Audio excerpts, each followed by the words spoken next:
Yes, developing Access ESM 1.5 for the past one month of Miocene. So I've just got a little picture of how the Southern Ocean might have looked 30 and 45 million years ago.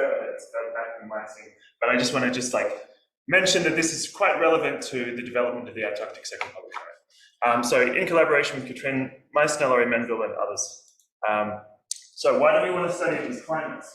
So on the left, you've got the scenarios from the latest ACCCESS. Those boxes do not come up at all. Okay, so basically there's supposed to be coloured boxes here and here, and so the CO2 levels that we're expecting at the end of the 21st century, depending on the scenario, align pretty well with like mid-range and high-range estimates for these time periods, 5, 23, 34, 56, so the values of those geological intervals. So if we're interested in the future, maybe we want an example from the geological past where we have these really high CO2s.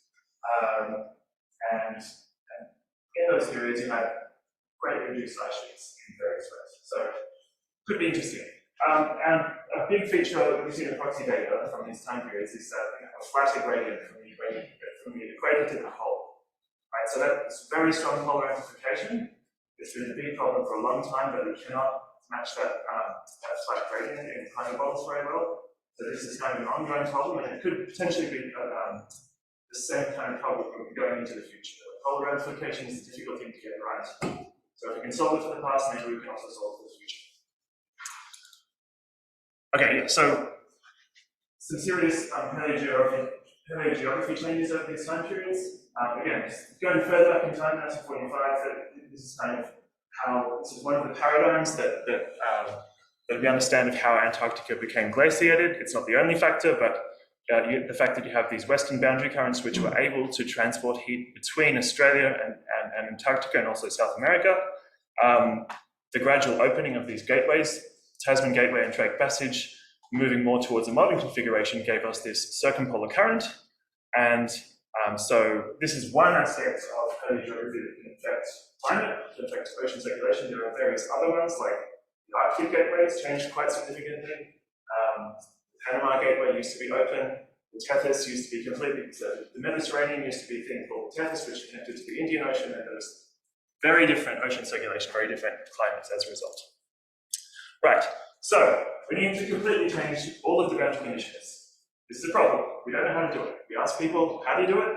The answer seems to be, it's complicated. So we start with a small perturbation, and we try to do it, and we try to ask for advice and feedback wherever possible. So we start with closing Drake Passage, because this is like a classic small perturbation that has a big change. So I guess what I want to go through is a bit of technical stuff here, but I want to try and make it less complicated, right? So it is complicated to change this stuff, but let's make it less complicated. Let's go through what are the steps that we need to do if we want to completely reconfigure our model. So you start with the ocean bathymetry. So on the left, we have the pre-industrial configuration. I've added a line of zeros across Drake Passage, so now you have a barrier, right? That's where you begin. That defines a land-sea mask for the ocean, on the ocean grid. You take that land-sea mask and you use conservative interpolation to remap it to the atmosphere grid. So then you get a land fraction. So on the left is the pre-industrial. On the right is our Drake Passage closed. You can see that line of grid cells in the ocean is kind of smeared out into this fractional land mass across the Drake Passage. And then you also define from that a binary land-sea mask for the atmosphere, right? So that's how the binary one looks. It's just any of these values which begin to be non-zero and then treated as having some land, and it needs to be treated as having a land value. So, yeah. Then, step 3. You have to reconfigure your coupler remapping files. 7 of them for ACCESS-NRI. These are again just remapping between one grid and the other. Ocean grid to the atmosphere grid, various different inclinations. These are just matrices, right? So it's a matrix of one grid to the other grid. It encodes an interpolation, and you just go from one to the other, it saves that transform. Now, these are not terribly easy to understand at first glance, but we have code available to do it. There's Python scripts developed in Cosima to do this kind of thing, NCL scripts as well. So We can do this, right? You just have to carefully reconfigure the masks, read the remapping files, it's done, you know? That's fine. Step 4, learning how to use the UN binary file. Now, the restart file for the UN pre-industrial configuration has 535 variables. Apparently, only 272 of them are deemed essential. You can get rid of the rest. Learn that you can run a script to just discard like half of them. But trying to edit this file is difficult. Right? So probably spent 6 months. I mean, not working on it continuously. I was doing other things at the time, but probably 6 months in calendar time, not knowing what to do with this. Right, so there are tools out there to edit the UN binary files. And the best, most robust one I could find was called xconf. And xconf, you can automatically convert into netcdf. That worked in pretty much every case I could find. But you cannot use xconf to convert the netcdf file back to a UN binary file. So what do you do?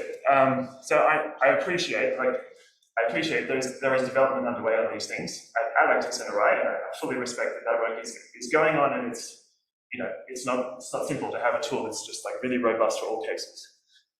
But this is how we managed to overcome it. Hunting around some access directories on Garden, we found this folder called UN file utils. There are some scripts in there like UN file, UN modify fields, stash file. These are really, really useful because they allow me, what I needed was to be able to load the data into Python, do whatever I needed to do, and then save it up as another binary file. So I looked at these scripts, I hacked around and figured out how I can do that. So basically now I've got a loop, I'm reading all the variables. Then you have to identify the variable using stash codes.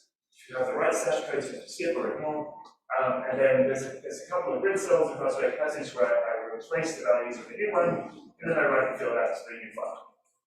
Once you've got a script to do it, you can edit these binary files. Now, so these tools exist, right? I think we need to make it a little bit more publicly kind of known that there are tools that already exist to do this kind of stuff. They're not necessarily user-friendly, but yeah, we can do it. Right, so step 5, reset the couple of fluxes at the altered points. So where I've changed the land-sea mask, I want to just, so there's these flux files that are part of the restart configuration, so I just try to reset those to 0, where I've changed it. And in principle, you've done all the steps you need to have a new land-sea mask connect to CSM. Right, so there.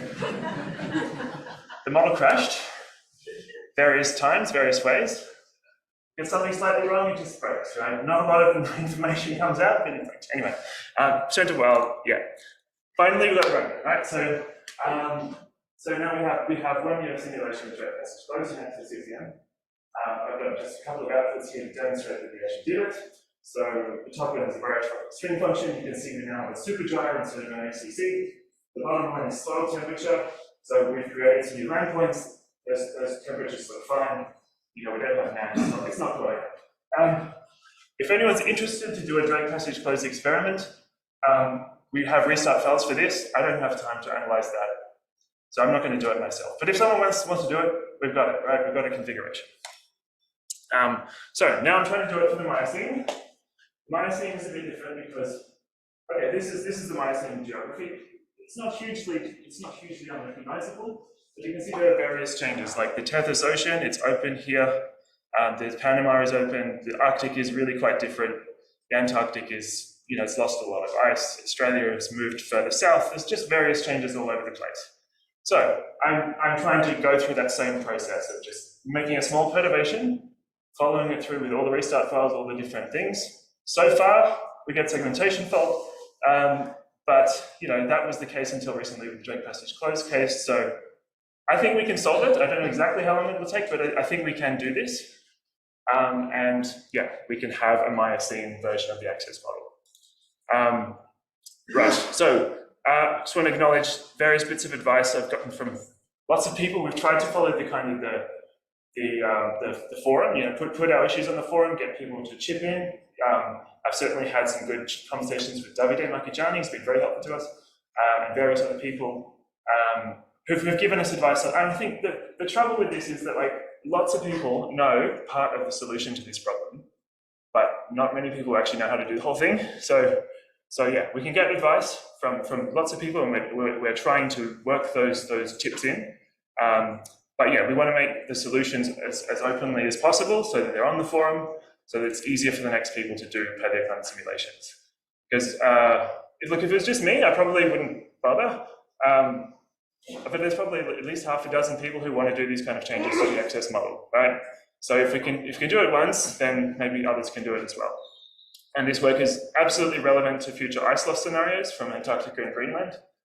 Marine ice sheets disappearing means you're turning land points into ocean points, you're changing the orography, you're changing land boundary conditions. So if you want to think about future modeling scenarios where we're getting rid of ice, we'll need to do these kind of things. So yeah, that's it. Thank you.